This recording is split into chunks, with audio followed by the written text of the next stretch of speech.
આપીને સમજાવો. છઠ્ઠા નંબરનો પોઝનું નામ છે વિસ્તૃત માહિતી આપીને સમજાવો. છઠ્ઠા નંબરના પોઝનું નામ છે સાષ્ટાંગ આસન, યસ. જેની અંદર પર્વતાસનમાંથી ધીમે ધીમે આપણે સૌથી પહેલાં જ્યારે પગને નીચે અડાડીએ છીએ ત્યારે શ્વાસ લેવાની ક્રિયા છે, અને કમરેથી બેન્ડ વળીને જ્યારે દાઢી નીચે અડાડીએ છીએ ત્યારે શ્વાસ લેવાની ક્રિયા છે. ત્યારબાદ આપણે ભુજંગાસનમાં આવીએ છીએ. સાષ્ટાંગ આસન 6 અંગોનો સમૂહ છે. 6 અંગોના સમૂહથી બનતું એક આસન છે.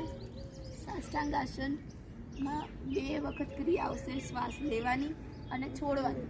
બરોબર, બંને ક્રિયા આવતી હોય એવું એક આસન છે, એને સાષ્ટાંગ આસન કહીશું. રાઈટ, સરસ.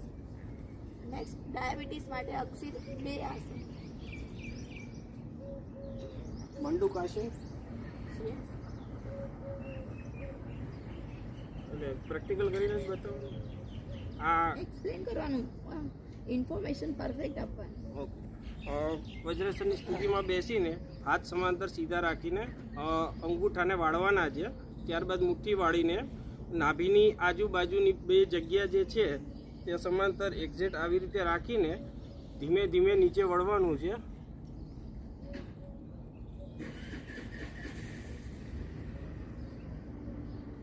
Okay, relax.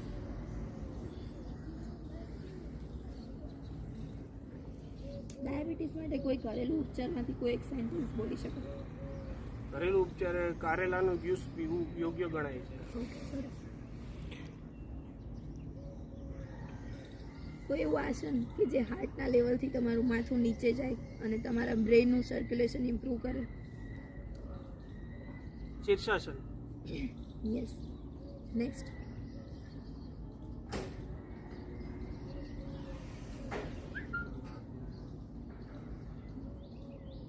ચક્રાસન, કયા આસન કરશો બંનેમાં? શીર્ષાસન,